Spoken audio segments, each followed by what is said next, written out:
तो चलिए दोस्तों, आज का वीडियो स्टार्ट करते हैं। वीडियो स्टार्ट करने से पहले आपको बता दूं कि ये वीडियो केवल उन्हीं बच्चों के लिए फ़ायदेमंद है जो रीट एग्जाम की तैयारी कर रहे हैं। चाहे आप रीट एग्जाम में लेवल 1 की तैयारी कर रहे हो, चाहे लेवल 2 की तैयारी कर रहे हो, चाहे आप दोनों लेवल की तैयारी कर रहे हो। इस वीडियो के अंतर्गत मैं आपको साइकोलॉजी के जो मनोविज्ञान विषय हैं उसके 30 क्वेश्चन ऐसे क्वेश्चन कराने वाला हूं जो प्रीवियस ईयर में बहुत ज़्यादा रिपीट होते हैं। ठीक है, सारे के सारे प्रीवियस ईयर क्वेश्चन होंगे और सबसे ज़्यादा रिपीट होने वाले क्वेश्चन होंगे। ठीक है, तो आपके एग्जाम में भी 30 क्वेश्चन आते हैं। अगर आप मेरी पूरी क्लासें देख लेते हो तो एग्जाम में आपके 30 में से 25 प्लस क्वेश्चन सही होने से कोई नहीं रोक सकता, क्योंकि मैं क्लासों के अंतर्गत आपके प्रीवियस ईयर के जितने भी क्वेश्चन हैं उनको एनालिसिस कराता हूं, 360 सॉल्यूशन कराता हूं कि यानी कि उस क्वेश्चन को एग्जाम में किस प्रकार से घुमा घुमा करके पूछा गया है, उसके ऑप्शनों से कौन कौन से क्वेश्चन अभी तक एग्जाम में पूछे जा चुके हैं, वो सारा डिटेल सॉल्यूशन उपलब्ध करवाता हूं। अपन ने पिछली 15 क्लासें कंप्लीट कर चुके हैं। प्रत्येक क्लास में मैंने 30-30 क्वेश्चन ऐसे ही करवाए थे 360 सॉल्यूशन में।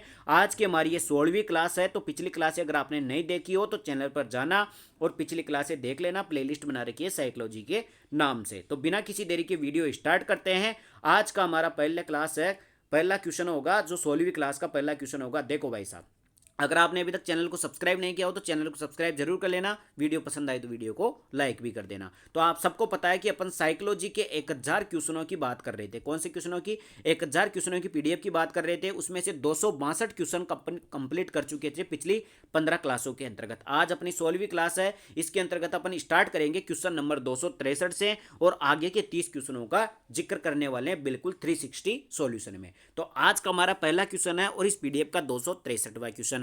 निम्न में से कौन सी पूर्व बाल्यावस्था की विशेषता नहीं है? ध्यान रख लेना, यहां से क्वेश्चन हर बार एग्जाम में पूछा जाता है। बाल विकास में से सबसे ज्यादा क्वेश्चन बनते हैं, वो बनते हैं अपनी अपनी जो अवस्थाएं होती है, शैशव अवस्था, बाल्य अवस्था और किशोर अवस्था और प्रौढ़ अवस्था। ठीक है, इन चारों अवस्थाओं की विशेषताएं आपको याद रखना पड़ेगा। यहां से सबसे ज्यादा क्वेश्चन पूछा जाता है। अब यहाँ पे कौन सा पूछ रहा है? पूर्व बाल्यावस्था की विशेषता नहीं है। तो देखो भाई साहब, दल में रहने की अवस्था, दल में रहने की अवस्था तो होती है भाई साहब पूर्व बाल्यावस्था में। अनुकरण करने की अवस्था, अनुकरण करने की अवस्था भी होती है, बिल्कुल नकल करके सीखता है बच्चा। प्रश्न करने की अवस्था, बिल्कुल इस एज में यानी पूर्व बाल्यावस्था की उम्र में बच्चा बार बार प्रश्न पूछता है। खेलने की अवस्था नहीं होती है, ध्यान रख लेना, खेलने की अवस्था नहीं होती है। जो प्ले एज कहा जाता है वह उत्तर बाल्यावस्था को कहा जाता है। जो पूर्व बाल्यावस्था होती है इसको टॉय एज कहा जाता है। कौन सी एज कहा जाता है? खिलौनों की अवस्था या टॉय एज कहा जाता है। जबकि प्ले एज किसको कहा जाता है? प्ले एज कहा जाता है किसको? उत्तर बाल्यावस्था को। ठीक है, तो ये क्वेश्चन कई बार एग्जाम में पूछ चुका है। अब अगला क्वेश्चन है क्वेश्चन नंबर 264। देखो भाई साहब, क्वेश्चन नंबर 264 है, व्यक्तित्व का पहला प्रकारात्मक वर्गीकरण किसने प्रस्तुत किया? जब आप पर्सनैलिटी वाला चैप्टर पढ़ते हो, व्यक्तित्व वाला, तो उसमें पर्सनैलिटी का वर्गीकरण किया गया है। ठीक है, तो प्रकारात्मक वर्गीकरण करने वाला पहला प्रकारात्मक वर्गीकरण किसने किया था? वो किया था हिप्पोक्रेटस ने। ध्यान रख लेना, हिप्पोक्रेटस के द्वारा प्रकारात्मक रूप से पहली बार वर्गीकरण किया गया था व्यक्तित्व का। ध्यान रखना, इसके बाद में किसने किया था? सेल्डन ने किया था। किसने किया था? सेल्डन ने किया था। अब यहां से देखो क्वेश्चन किस प्रकार से बनेगा कि हिप्पोक्रेटस ने किस आधार पर व्यक्तित्व का वर्गीकरण किया था? बताओ भाई साहब, हिप्पोक्रेटस ने किस आधार पर व्यक्तित्व का वर्गीकरण किया था? आप कमेंट करके मुझे बताओगे। इसके अलावा सेल्डन की बात करें तो सेल्डन ने किस आधार पर, इन्होंने शारीरिक संरचना के आधार पर क्या किया था? व्यक्तित्व का वर्गीकरण किया था। शारीरिक संरचना के आधार पर व्यक्तित्व का वर्गीकरण किया था। और पीएफ कैटल का कौन सा क्वेश्चन सबसे ज्यादा पूछा जाता है कि पीएफ थ्योरी किसने दी थी? पर्सनैलिटी फैक्टर कितने बताए थे? पीएफ थ्योरी किसने दी थी? पर्सनैलिटी फैक्टर किसने बताए थे? वो बताए थे कैटल ने। किसने बताए थे?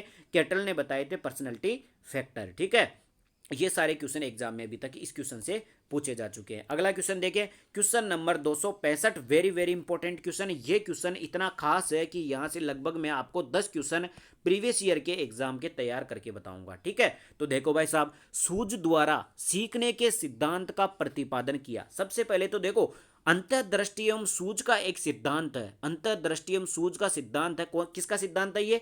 सीखने का सिद्धांत है। यानी अधिगम के जब अपन बहुत सारे सिद्धांत पढ़ते हैं तो उसमें से एक सिद्धांत आता है अंतर्दृष्टि एवं सूझ का सिद्धांत। ये सिद्धांत किसने दिया था? ये दिया था कोहलर भाई साहब ने। किसने दिया था? कोहलर भाई साहब ने। इनको तो आप जानते होंगे, पिछली क्लासों में मैंने बहुत ज़्यादा इनको याद करा रखा है। सबसे पहली बात कि कोहलर, वर्दीमर और कोपका 3 मनोवैज्ञानिक थे जिन्होंने एक संप्रदाय चलाया था, वो था गेस्टाल्टवाद। कौन सा चलाया था? गेस्टाल्टवाद। ये क्वेश्चन भी सबसे ज़्यादा पूछा जाता है। गेस्टाल्टवाद कौन से देश से स्टार्ट हुआ था? जर्मनी से स्टार्ट हुआ था। कब स्टार्ट हुआ था? 1920 में स्टार्ट हुआ था। ये सारे क्वेश्चन तो यहाँ से गेस्टाल्टवाद के पूछ चुका है। और चलाया किसने था? कोहलर, वर्दीमर और कोपका ने। कोहली ने वर्दी पहन करके कोफ्ता खा लिया था और गैस निकाला था, ये से याद कराया था मैंने आपको। तो कोहलर, कोपका और एक कौन है? वर्दीमर। इन तीनों ने मिलकर के क्या दिया था? गेस्टाल्टवाद दिया था। कौन सी घटना पर आधारित है? फाई घटना पर आधारित है। ये सारे क्वेश्चन तो मैं आपको अब तक याद करा चुका हूं। इसके अलावा कोहलर ने मिलकर के एक सिद्धांत दिया था अधिगम का, वो था अंतर्दृष्टि एवं सूझ का सिद्धांत। कौन सा सिद्धांत था? अंतर्दृष्टि एवं सूझ का सिद्धांत। आप मुझे कमेंट करके बताओगे कि अंतर्दृष्टि एवं सूझ के सिद्धांत में कोहलर ने किसके ऊपर प्रयोग किया था? तो मैं आपको बता दूं, चिंपांजी के ऊपर प्रयोग किया था। उस चिंपांजी का नाम क्या था? उसका नाम था सुल्तान। क्या नाम था? सुल्तान नाम का चिंपांजी था, उसके ऊपर प्रयोग किया था। एग्जाम में कई बार पूछा जा चुका है। इसके अलावा देखो, अब थॉर्नडाइक के बारे में बात करें, थॉर्नडाइक से कौन कौन से क्वेश्चन फटाफट से बता देता हूं, एग्जाम में पूछे जा चुके हैं। वैसे मैंने पिछली क्लासों में काफी बार याद करवाया है। देखो, सबसे पहले थॉर्नडाइक का सबसे पहले क्वेश्चन आता है कि इसने कौन सा सिद्धांत दिया था? इसने प्रयास एवं त्रुटि का सिद्धांत या प्रयत्न एवं भूल का सिद्धांत दिया था। कहाँ का रहने वाला है? ये अमेरिका का रहने वाला है। इसके अलावा शिक्षा मनोविज्ञान का जनक कहा जाता है इसको। मनोविज्ञान की एक शाखा होती है, कौन सी? एजुकेशनल साइकोलॉजी, जिसे अपन पढ़ रहे हैं। इस मनोविज्ञान, शिक्षा मनोविज्ञान का जनक कौन है? थॉर्नडाइक है। इसने किस पर प्रयोग किया था? बिल्ली के ऊपर प्रयोग किया था साहब। इसके अलावा थॉर्नडाइक ने एक बुद्धि के अंतर्गत भी सिद्धांत दिया था। उस सिद्धांत का नाम था multi factor intelligence. Multi factor intelligence किसने दिया था? बुद्धि का बहुतत्व का सिद्धांत किसने दिया था? थॉर्नडाइक ने दिया था। ये सारे क्वेश्चन किसके पूछ चुके हैं? थॉर्नडाइक के। और अधिगम के नियम भी किसने बताए थे? वो भी थॉर्नडाइक ने बताए थे। ये सारे क्वेश्चन थॉर्नडाइक के एग्जाम में आ चुके हैं। पावलोव के बारे में आप जानते हो, इनका सिद्धांत है प्राचीन अनुबंधन का सिद्धांत, या फिर कौन सा था? शास्त्रीय अनुबंधन का सिद्धांत भी कहते हैं। इसी को अपन क्या कहते हैं? इसी को अपन कहते हैं कौन सी थ्योरी? इसी को बोलते हैं अपन सीआर थ्योरी। कौन सी बोलते हैं? CR theory. इसके अलावा इन्होंने किस पर प्रयोग किया था? कुत्ते के ऊपर प्रयोग किया था। कहाँ के रहने वाले हैं? रूस के रहने वाले हैं। ठीक है, कौन? पावलोव साहब। और अनुबंधन का जनक भी इनको कहा जाता है। सबसे पहले अनुबंधन की खोज इन्होंने की थी। अनुबंधन का जनक किसको कहा जाता है? पावलोव को कहा जाता है। ये सारे क्वेश्चन हो गए पावलोव के। वुडवर्थ का क्वेश्चन सबसे ज्यादा एग्जाम में पूछा जाता है कि पहले मनोविज्ञान ने आत्मा को छोड़ा, फिर मन को छोड़ा, फिर चेतना को छोड़ा और वर्तमान में व्यवहार को अपना रखा है। ये परिभाषा किसने दी थी? वुडवर्थ के द्वारा दी गई थी। ठीक है, आगे बढ़ते हैं भाई साहब। ये सारे क्वेश्चन देखो, पिछले क्वेश्चन के अंतर्गत मैं आपको पिछले एग्जाम में पूछे गए प्रीवियस ईयर के 10 से 15 क्वेश्चन कंप्लीट करा हुआ है। ऐसे ही क्वेश्चन मैंने पिछली क्लासों के अंतर्गत भी करवाए थे। तो जिसने भी अगर पिछली क्लासें देख रखी हो, उसका तो कंटस्ट याद हो गया होगा, क्योंकि बार बार वो वैज्ञानिकों के नाम आएंगे, मैं आपको रिवाइज कराता जाऊंगा, जिससे कि आपको कंटस्ट याद हो जाएगा। तो पिछली क्लासें नहीं देखी हो तो जरूर देख लेना। 15 क्लासें कंप्लीट हो चुकी है, चैनल पर उपलब्ध है। प्रत्येक क्लास में 30-30 क्वेश्चनों का 360 सोल्यूशन ठीक इसी प्रकार से मैंने करवाया हुआ है। अगला क्वेश्चन है क्वेश्चन नंबर 266। यदि एक बच्चा 16 को 61 लिखता है, यानी कि 16 लिखना था लेकिन वो इसको 61 लिख देता है, इधर लिख देता है, 6 को इधर, 1 को इधर लिख देता है, तथा 6 और 1 के मध्य अंतर नहीं कर पाता है। 6 और 1 है यहाँ पर, ठीक है, 6 और 1 के मध्य अंतर नहीं कर पाता है, ये कौन सा है? तो बताओ भाई साहब, कौन सा दोष है, किस चीज की कमी है कि कोई बच्चा 16 लिखने के बजाय उसको 61 लिख देता है? मतलब कि वो इन दोनों में समझ नहीं पाता है कि 1 को मैं इधर लिख दूं, 6 को इधर लिख दूं, 6 को इधर लिख दूं, 1 को इधर लिख दूं, उससे क्या फर्क पड़ेगा? मतलब बच्चे को ये पता नहीं है। तो ये किस चीज प्रकार का दोष है? तो ध्यान रख लेना, वो है सीखने में असक्षम। ध्यान रख लेना, सीखने में असक्षम। यानी कि एग्जाम में ऐसे एग्जाम्पल पूछ करके एग्जाम में पूछा जाता है। भाई कोई बच्चा है वो 27 को 72 लिख देता है, तो बताओ उसमें कौन सा दोष है? तो उसमें सीखने में असक्षम दोष है। कौन सा है? सीखने में असक्षम दोष है। आगे बढ़े, अगला क्वेश्चन है क्वेश्चन नंबर 267। व्यवहार में होने वाले स्थायी परिवर्तन जो अभ्यास के कारण होते हैं वो कहा जाता है, उसको सीखना कहा जाता है। हम सभी जानते हैं भाई, इस अभ्यास के कारण, प्रैक्टिस के माध्यम से हमारे व्यवहार में होने वाले स्थायी परिवर्तन को ही अधिगम कहा जाता है, सीखना कहा जाता है। ये तो नॉर्मल परिभाषा है अधिगम की, ठीक है, आपको ये आनी भी चाहिए। इसके बाद में अगला क्वेश्चन है क्वेश्चन नंबर 268। घनिष्ठ मित्रता की प्रवृत्ति पाई जाती है। बताओ भाई साहब, घनिष्ठ मित्रता भाई दोस्ती तो ऐसी होनी चाहिए कि मर मिट जाएंगे। तो घनिष्ठ मित्रता की अवस्था पाई जाती है किशोर अवस्था में। देखो कैसे याद रखोगे आप, किशोर अवस्था की विशेषताएं याद रख लेना, ध्यान रख लेना। इसको संक्रमण काल कहा जाता है, इसको अनोखा काल कहा जाता है, और इसको क्या कहा जाता है, घनिष्ठ मित्रता का काल कहा जाता है। इसमें समायोजन अच्छा नहीं होता, माँ बाप के साथ लड़ाई होती है, अपने दोस्तों को ज़्यादा महत्व देता है। इसके अलावा विपरीत लिंगी के प्रति आकर्षण होता है। इसके अलावा किशोर अवस्था में झंझावतों की अवस्था, तनाव की अवस्था, इसमें तूफानों की अवस्था कहा जाता है। और इसी को क्या कहा जाता है, संक्रमण काल कहा जाता है। और किशोर अवस्थाओं के लिए एक ही शब्द है, परिवर्तन। कौन सा शब्द है, परिवर्तन। ठीक है, किसने बताया था, ये बीन और बर्ट ने बताया था, वो जो मनोवैज्ञानिक थे उनके द्वारा दिया गया था। ठीक है, ये सारी विशेषताएं किशोर अवस्था की हो गई। इसके अलावा शेष अवस्था की सबसे ज़्यादा क्वेश्चन पूछा जाता है कि नार्सिसिज्म क्या होता है। नार्सिसिज्म की अवस्था किस में पाई जाती है, मतलब कि खुद से प्रेम करना, स्व प्रेम करना, नार्सिसिज्म होता है, अंग्रेजी में कहते हैं।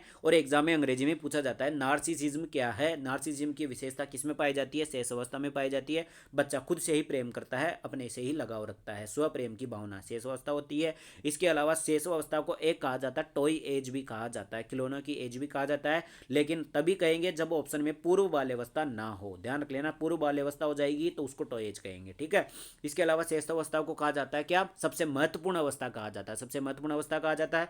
यह भी एग्जाम में पूछा जा चुका है। इसके अलावा शेष अवस्था में क्या होता है, हमारा विकास जो होता है ना वो तीव्र होता है। क्या होता है, तीव्र होता है। यह भी क्वेश्चन एग्जाम में पूछा हुआ है। इसके अलावा बाल्यावस्था से इसको दो भागों में बांटा गया है, पूर्व बाल्यावस्था और उत्तर बाल्यावस्था। पूर्व बाल्यावस्था को क्या कहा जाता है, टॉय एज कहा जाता है। उत्तर बाल्यावस्था को आपको प्ले एज कहा जाता है, यानी कि ये तो खिलौने की उम्र है और ये खेलने की एज है। ठीक है, ये सारे क्वेश्चन एग्जाम में अभी तक इन अवस्थाओं से पूछे जा चुके हैं। अगला क्वेश्चन देखिए, क्वेश्चन नंबर 269। क्वेश्चन नंबर 269 है, चिंतन अनिवार्य रूप से एक है। मतलब कि चिंतन है क्या, थिंकिंग क्या है, आप सोचते क्या हो। तो ये एक संज्ञानात्मक गतिविधि है। कैसी गतिविधि है, संज्ञानात्मक गतिविधि है। ध्यान रख लेना, मनोवैज्ञानिक परिघटना कोई नहीं है, भावनात्मक व्यवहार भी नहीं है, मनोगतिक प्रक्रिया भी नहीं है। ये एक संज्ञानात्मक गतिविधि है। ठीक, सोचना, थिंकिंग, चिंतन होता क्या है, एक संज्ञानात्मक गतिविधि होती है, एक प्रोसेस होती है। ठीक है, उसको ही क्या कहा जाता है, चिंतन कहा जाता है। आगे बढ़ते हैं, अगला क्वेश्चन, क्वेश्चन नंबर 270। उससे पहले अगर आपने चैनल को सब्सक्राइब नहीं किया हो तो चैनल को सब्सक्राइब जरूर कर दीजिए। इनमें से कौन सा बाल विकास का सिद्धांत है, बताओ भाई साहब, निम्न में से कौन सा बाल विकास का सिद्धांत है। विकास परिपक्वन तथा अनुभव के बीच अन्योन्य क्रिया की वजह से घटित होता है। बिल्कुल सही बात है। देखो, अपना जो विकास होता है ना, वो विकास परिपक्वन और अनुभव के बीच में एक अन्योन्य क्रिया की वजह से ही घटित होता है। जब परिपक्वता भी आ जाती है और अनुभव भी आ जाता है तो उसके आधार पर अपना विकास होता है। अनुभव विकास का एकमात्र निर्धारक है, बिल्कुल नहीं। अनुभव के आधार पर ही विकास नहीं होता है, परिपक्वता के आधार पर भी होता है, अभिप्रेरणा के आधार पर भी होता है, अधिगम के आधार पर भी होता है, हर कई चीज़ों पर निर्भर करता है। तो एकमात्र निर्धारक नहीं होता है। ठीक है, विकास प्रबलन तथा दंड के द्वारा सुनिश्चित किया जाता है, बिल्कुल नहीं। आप प्रबलन और दंड के द्वारा विकास को सुनिश्चित नहीं कर सकते। विकास प्रत्येक बच्चे की गति का सही ढंग से अनुमान लगा सकता है, बिल्कुल नहीं। सही ढंग से अनुमान नहीं लगाया जा सकता, सही ढंग से एक्यूरेट नहीं लगाया जा सकता। ध्यान रखना, इसमें शब्द को ध्यान रख लेना, सही ढंग से अपन अनुमान नहीं लगा सकते कि किसी बच्चे का विकास कितना क्या हो रहा है। ठीक है, तो कुल मिलाकर से सही कथन कौन सा हो जाएगा, पहला हो जाएगा, विकास परिपक्वन तथा अनुभव के बीच क्या होती है, एक अनन्य क्रिया की वजह से घटित होता है। अगला क्वेश्चन देखिए, क्वेश्चन नंबर 271। क्वेश्चन नंबर 271 है, जो बुद्धि सिद्धांत में सम्मिलित मानसिक प्रक्रियाओं जैसे पराग घटक और बुद्धि द्वारा लाए जा सकने वाले विविध रूपों जैसे सृजनात्मक बुद्धि को शामिल करता है, वह कौन सा है। बताओ ऐसा कौन सा सिद्धांत है। अपन बुद्धि के बहुत सारे सिद्धांत पढ़ते हैं, उन बुद्धि सिद्धांतों में से बताओ ऐसा कौन सा सिद्धांत है जिसमें मानसिक प्रक्रियाएं भी शामिल है और बुद्धि द्वारा लाए जा सकने वाले विविध रूप जैसे कि सृजनात्मक बुद्धि को भी शामिल करता है। बताओ कौन सा सिद्धांत है। स्टर्नबर्ग का बुद्धिमत्ता का त्रितत्व का सिद्धांत या त्रिमंत्र का सिद्धांत, यानी थ्री फैक्टर थ्योरी। इसके अलावा दूसरा कौन सा है, बुद्धि का सावेट का सिद्धांत, थ्रस्टन की प्राथमिकता की मानसिक योग्यताएं और स्पेयरमैन का जी कारक। बताओ कौन सा होगा। तो ध्यान रख लेना, जिसके अंतर्गत अपनी मानसिक प्रक्रियाएं जैसे कि परागघटक हो गया, इसके अलावा जैसे सृजनात्मक बुद्धि हो गई, इन चीज़ों को किसमें शामिल किया गया है, स्टर्नबर्ग के बुद्धिमत्ता का त्रितंत्र का सिद्धांत या तीन फैक्टर का सिद्धांत है, जिसमें बताया गया है कि अपनी जो बुद्धि होती है वो तीन फैक्टरों पर निर्भर करती है, तीन फैक्टरों से मिलकर बनी होती है अपनी बुद्धि। ठीक है, तो ये सिद्धांत किसने दिया था, स्टर्नबर्ग ने दिया था। बुद्धि का द्वितत्व का सिद्धांत और त्रितत्व का सिद्धांत, यानी टू फैक्टर थ्योरी और थ्री फैक्टर थ्योरी दोनों की दोनों किसने दी थी? स्टर्नबर्ग ने दी थी। कई बार एग्जाम में पूछा जा चुका है। इसके अलावा अपन बात करें थ्रस्टन का कौन सा सिद्धांत था, ध्यान रखना आपको, थ्रस्टन का सिद्धांत कौन सा था? समूह तत्व का सिद्धांत किसने दिया था? ग्रुप फैक्टर थ्योरी किसने दी थी? थ्रस्टन ने दी थी। इसके अंतर्गत प्राथमिक मानसिक योग्यताएं, प्राथमिक मानसिक योग्यताओं की बात की गई है। किसके अंतर्गत बात की गई है? थ्रस्टन के सिद्धांत के अंतर्गत बात की गई है। इसके अलावा स्पेयरमैन का जी कारक आपको याद है, स्पेयरमैन ने कौन सा सिद्धांत दिया था? स्पेयरमैन ने कौन सा सिद्धांत दिया था बुद्धि का? उसके अंतर्गत जी कारक का मतलब होता है कि जनरल फैक्टर, एक तो होता है जनरल फैक्टर और एक होता है स्पेशल फैक्टर, ठीक है। तो जनरल फैक्टर की बात कौन करता है? स्पेयरमैन करता है। आगे बढ़े, अगला क्वेश्चन देखते हैं भाई साहब। क्वेश्चन नंबर 272 क्या कहता है? अगर आपको कुछ भी डाउट हो ना, और कुछ मतलब आपको लग रहा हो कि गलत है, तो आप कमेंट कर सकते हो, ठीक है। फुल छूट दे रखी है, आप बिल्कुल बता सकते हो। अगला क्वेश्चन है क्वेश्चन नंबर 272, अभिप्रेरणा चक्र के संदर्भ में निम्नलिखित में से कौन सा सही क्रम है? देखो, मोटिवेशन का एक चक्र होता है, साइकिल होता है फिक्स, ये कई बार एग्जाम में पूछा जाता है, ठीक है। मोटिवेशन चक्र के बारे में कई बार एग्जाम में पूछा जाता है और हमेशा इसका एक क्रम पूछा जाता है, भाई इसमें क्रम क्या होता है, तो ध्यान रख लेना।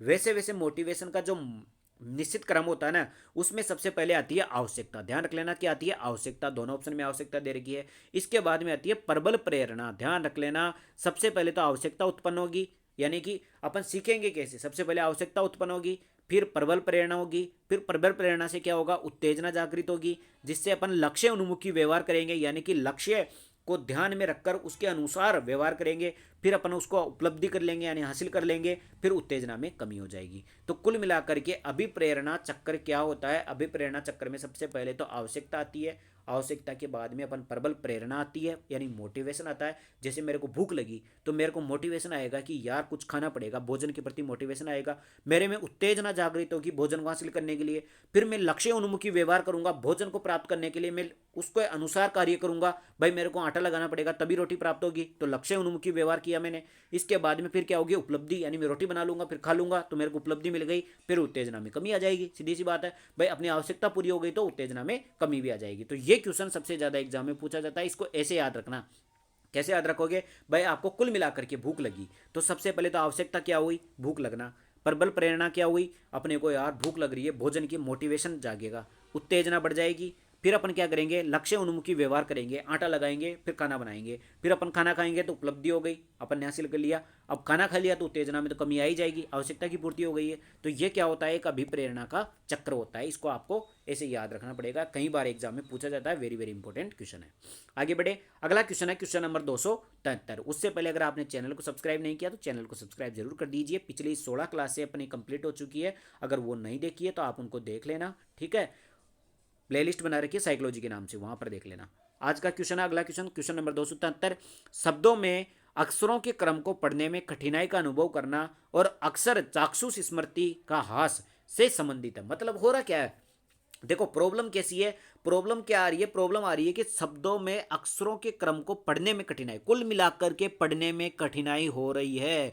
कौन सी कठिनाई हो रही है? पढ़ने में दिक्कत, पढ़ने में कठिनाई है, तो उसको बोला जाता है डिसलेक्सिया। क्या कहा जाता है? डिसलेक्सिया। डिसलेक्सिया कहा जाता है पढ़ने में कठिनाई आना, ध्यान रख लेना, ठीक है। इसके अलावा अगर आपको लिखने में दिक्कत आ रही है तो उसको बोला जाता है डिस्ग्राफिया। क्या बोला जाता है? डिस्ग्राफिया। अगर आपको गणना करने में, जोड़ने घटाने में अपने दिक्कत आ रही है, कठिनाई महसूस हो रही है, तो उसको बोला जाता है डिसकैलकुलिया। क्या बोला जाता है? डिसकैलकुलिया। इसके अलावा तो कौन कौन सा हो गया? देखो डिसलेक्सिया क्या हो गया? पढ़ने में दिक्कत, लिखने में दिक्कत और गणना करने में दिक्कत। देखो ये जो क्वेश्चन होते हैं ना, ये वाले, ये बहुत ज्यादा एग्जाम में पूछे जाते हैं, कई बार एग्जाम में पूछे जाते हैं। वेरी वेरी इंपॉर्टेंट क्वेश्चन है। डिसलेक्सिया, डिसग्राफिया, डिसकैलकुलिया, डिस्प्रेक्सिया, इन सबको आपको ध्यान रख लेना है। और कोई बच्चा अगर 16 को 61 लिख देता है तो उसमें क्या आ जाएगा? सीखने में असक्षम। क्या आ जाएगा? सीखने में असक्षम, ठीक है। इन सभी बीमारियों को आपको याद भी रखना पड़ेगा। अगला क्वेश्चन है क्वेश्चन नंबर 274। निम्न में से कौन सा सामाजिकरण की निष्क्रिय एजेंसी है? मतलब सामाजिकरण की एक निष्क्रिय एजेंसी, मतलब सामाजिकरण का मतलब होता है समाज, मतलब कि ये मान लो कि समाज से अपन कुछ हासिल करें, वो सामाजिकरण होता है। तो उसमें से कौन सी निष्क्रिय एजेंसी है? देखो परिवार निष्क्रिय एजेंसी हो सकती है क्या? सामाजिकरण की परिवार एक निष्क्रिय एजेंसी हो सकती है क्या? इसके अलावा इको क्लब दे रखा है, और क्या दे रखा है ऑप्शन में? ऑप्शन में दे रखा सार्वजनिक पुस्तकालय और एक स्वास्थ्य क्लब। कौन सा दे रखा है? स्वास्थ्य क्लब। तो ध्यान रख लेना, देखो सामाजिकरण के लिए परिवार तो एक्टिव होता है, इको क्लब भी एक्टिव होता है, भाई उसके माध्यम से अपन सीखते हैं, ठीक है। सार्वजनिक पुस्तकालय, सार्वजनिक पुस्तकालय किस प्रकार से सामाजिकरण करेगा? बिल्कुल नहीं। सार्वजनिक पुस्तकालय किसी भी प्रकार से सार्वजनिकरण नहीं करता है, यानी कि एक निष्क्रिय एजेंसी होती है। कैसी होती है? एक अनएक्टिव एजेंसी होती है। ठीक है, आगे बात करें अगला क्वेश्चन, क्वेश्चन नंबर 275, जिसमें जीन पियाजे मेरे को दिखाई दिया है। यहां से मैं आपको लगभग जीन पियाजे के सारे क्वेश्चन अभी तक जो एग्जाम में पूछे जा चुके हैं, सारे के सारे क्वेश्चन आपको याद कराने वाला हूं। देखो भाई साहब, क्वेश्चन क्या पूछ रहा है? सबसे पहले तो पियाजे मुख्य रूप से किसके अध्ययन के लिए जाने जाते हैं? तो आप सबको पता है, संज्ञानात्मक विकास के लिए जाने जाते हैं। जीन पियाजे के कौन कौन से क्वेश्चन अभी तक एग्जाम में पूछे जा चुके हैं? सबसे पहले तो इन्होंने कौन सा सिद्धांत दिया? संज्ञानात्मक विकास का सिद्धांत। कौन सा दिया था? संज्ञानात्मक विकास का सिद्धांत किसने दिया था? जीन पियाजे ने दिया था। इसके अलावा मनोविज्ञान की एक शाखा होती है, कौन सी? विकासात्मक मनोविज्ञान। विकासात्मक मनोविज्ञान के जनक भी किसको कहा जाता है? जीन पियाजे को कहा जाता है। इसके अलावा जीन पियाजे ने संज्ञानात्मक विकास के सिद्धांत के अंतर्गत 4 अवस्थाएं बताई थी। कौन कौन सी? Sensory motor skill, sensory motor skill, pre operational, operational, formal stage. Sensory motor stage, pre operational stage, operational stage और फॉर्मल स्टेज। चारों स्टेजों के नाम याद रखना पड़ेगा। चारों में आयु भी याद रखनी पड़ेगी। शुरू में 0 से 2 वर्ष, अगले में 3 से 8 वर्ष, अगले में 8 से 12 वर्ष और अगले में हो जाएगा 12 के बाद। ठीक है, चारों अवस्थाएं। इसके अलावा इन्होंने 2 शब्द दिए थे, एक तो स्कीमा शब्द दिया था, इसके अलावा एक अनुकूलन शब्द दिया था। कौन सा दिया था? अनुकूलन शब्द दिया था। ये सारे क्वेश्चन अपने जीन पियाजे के अभी तक एग्जाम में पूछे जा चुके हैं। ठीक है, इसके अलावा तो कुल मिलाकर के पियाजे किसकी बात करते हैं? संज्ञानात्मक विकास की बात करते हैं, आप सबको पता है। आगे बढ़ते हैं भाई साहब, अगला क्वेश्चन है क्वेश्चन नंबर 276। क्वेश्चन नंबर 276 क्या कहता है? पियाजे की कौन सी अवस्था का संबंध अमूर्त एवं तार्किक चिंतन से है? अमूर्त एवं तार्किक चिंतन, लॉजिकल थिंकिंग, लॉजिकल थिंकिंग और अमूर्त चिंतन की बात कर रहा है। कौन सी अवस्था में हो जाएगा? नाम से पता चल रहा है, अमूर्त संक्रियात्मक अवस्था। कौन सी? अमूर्त संक्रियात्मक अवस्था होती है। अब ये जस्ट मैंने आपको बताया था कि जीन पियाजे ने एक सिद्धांत दिया था, संज्ञानात्मक विकास का सिद्धांत, जिसमें 4 अवस्थाएं बताई गई थी, जिसमें चारों अवस्थाओं के नाम एग्जाम में पूछे जाते हैं। पहली है सेंसरी मोटर स्किल, दूसरी है प्री ऑपरेशनल स्टेज, तीसरी है ऑपरेशनल स्टेज और चौथी है फॉर्मल ऑपरेशनल स्टेज। इस फॉर्मल ऑपरेशनल स्टेज को ही कहा जाता है अमूर्त संक्रियात्मक अवस्था। ठीक है, आप इंग्लिश में याद रख लेना ताकि कंफ्यूज नहीं होगे। वैसे तो नाम से पता चल रहा है कि अमूर्त की बात किस में की जाएगी? अमूर्त संक्रियात्मक अवस्था में की जाएगी। ठीक है, आगे बढ़े, अगला क्वेश्चन देखो, क्वेश्चन नंबर 277, निम्नलिखित में से कौन सा रचनात्मक मूल्यांकन के लिए एक उचित उपकरण नहीं है? देखो, हम सभी जानते हैं कि मूल्यांकन 2 प्रकार का होता है, एक तो होता है रचनात्मक मूल्यांकन और एक होता है योगात्मक मूल्यांकन। इसी रचनात्मक मूल्यांकन को निर्माणात्मक मूल्यांकन भी कहा जाता है। तो ये पूछ रहा है कि आपको रचनात्मक मूल्यांकन के लिए कौन सा उचित उपकरण नहीं है। तो आपके 4 ऑप्शन दे रखे हैं, बताओ भाई कौन सा उचित उपकरण नहीं है। एक तो दे रखा असाइनमेंट करना, एक दे रखा मौखिक प्रश्न करना, एक दे रखा टर्म टेस्ट करना, एक है क्विज और खेल। तो ध्यान रख लेना, इसमें जो असाइनमेंट होता है ये किस में नहीं आता है? ये रचनात्मक मूल्यांकन में नहीं होता है। क्योंकि देखो, क्विज या खेल करोगे उसमें क्या होगा? क्रिएटिविटी आएगी, यानी कि रचनात्मक आप क्या कार्य कर रहे हो। टर्म टेस्ट दोगे तो उसमें आप याद करके कार्य दोगे। मौखिक प्रश्न में भी आप कुछ याद किया होगा उसको बताओगे। असाइनमेंट में क्या होता है? अपन टिप टिप के करते हैं, नकल करके सब कुछ छापते हैं, तो उसमें रचनात्मक मूल्यांकन नहीं होता है, उसमें योगात्मक मूल्यांकन होता है। आगे बढ़े, अगला क्वेश्चन देखते हैं, क्वेश्चन नंबर 278। क्वेश्चन नंबर 278 क्या कहता है? जब बच्चा फेल होता है तो इसका तात्पर्य है कि, मतलब कोई बच्चा फेल हो गया, इसका मतलब क्या है? इसका मतलब यह है कि बच्चे ने उत्तरों को सही तरीके से याद नहीं किया। बिल्कुल नहीं, ऐसा नहीं है। बच्चे को प्राइवेट ट्यूशन लेनी चाहिए थी। बिल्कुल नहीं, ऐसा भी नहीं है।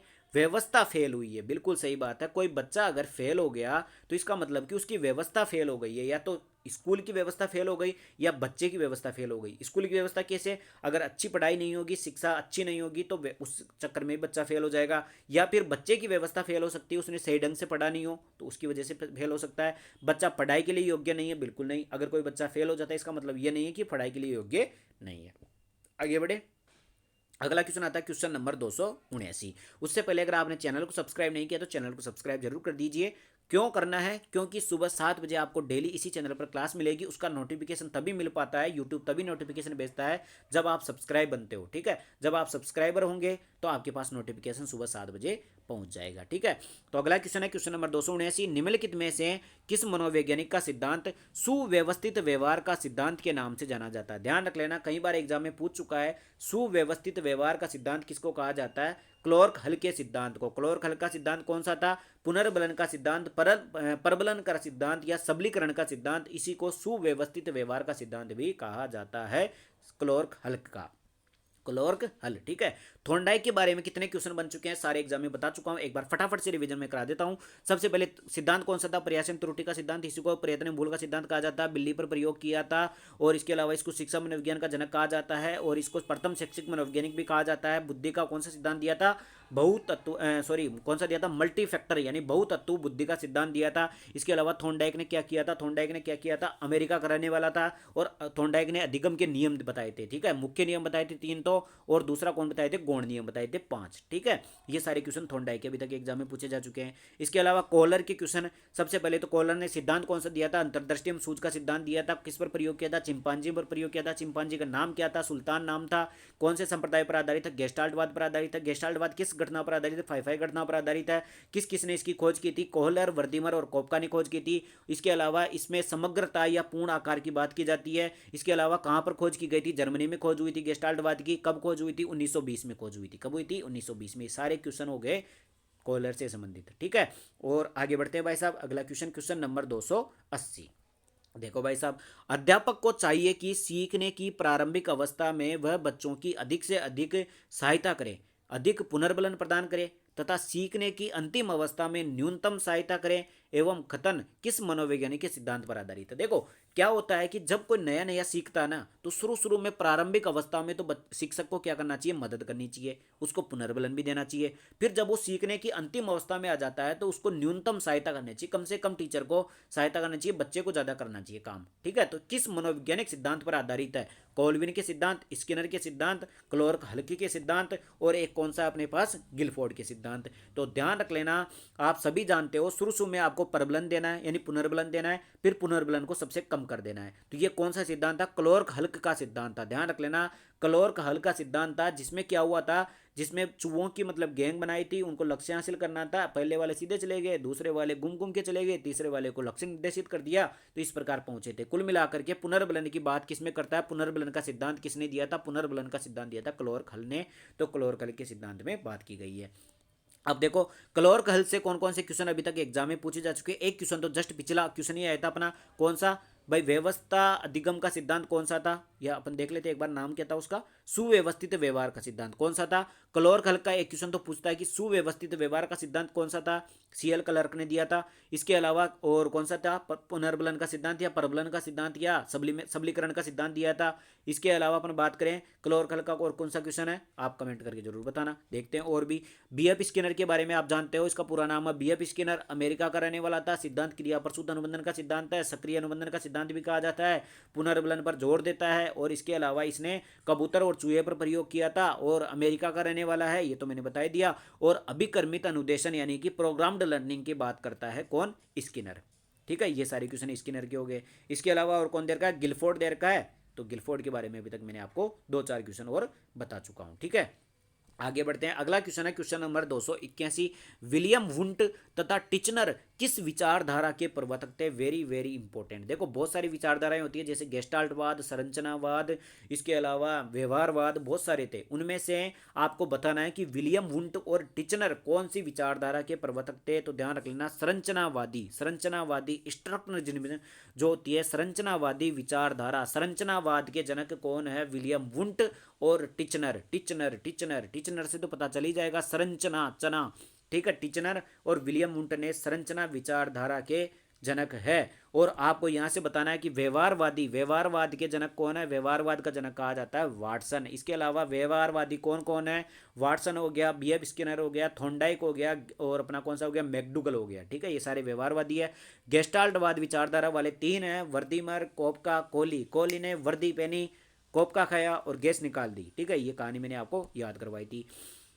संरचनावादी हो गए विलियम वुंट और टिचनर। ठीक है, विलियम वुंट के बारे में आप जानते हो क्या? विलियम वुंट वही है जिसने प्रथम मनोवैज्ञानिक प्रयोगशाला कहां पर खोली थी? जर्मनी में खोली थी। प्रथम मनोवैज्ञानिक प्रयोगशाला जर्मनी में खोली थी। कब खोली थी? 1879 के अंतर्गत खोली थी। देखो ये डाटा मेरे को याद कैसे है, आपको भी याद होगा अगर जिसने पूरी क्लासें मेरी पिछली दे रखी हो ना, पिछली देख ली हो ना, अगर आपने पिछली 16-17 क्लासें हो चुकी है वो सब देख लो, आपको ये सारे कंटेस्ट याद हो जाएंगे, सन वगैरह भी याद हो जाएंगे। मेरे को भी याद नहीं थे, मैं आपको पढ़ाते पढ़ाते मेरे को याद हो गया। ठीक है, तो विलियम वुंट ने प्रथम मनोवैज्ञानिक प्रयोगशाला जर्मनी में खोली थी। कौन सी यूनिवर्सिटी में? लिप्जिंग यूनिवर्सिटी में खोली थी। उसका वर्तमान नाम है कार्ल मार्क्स यूनिवर्सिटी। ठीक है, कब खोली थी? 1879 में खोली थी। देखो भाई साहब, सीधा सीधा याद हो गया। बार बार कोई चीज़ को पढ़ते हैं तो अपने आप याद हो जाती है। अगला क्वेश्चन देखते हैं, क्वेश्चन नंबर 282। समस्यात्मक बालकों की प्रवृत्ति होती है। बताओ भाई, समस्यात्मक बालकों की कौन सी प्रवृत्ति होती है? समाज विरोधी प्रवृत्ति, दूसरी देर की झगड़ालू प्रवृत्ति, एक दर की अपराधी प्रवृत्ति, एक होती है उपयुक्त सभी।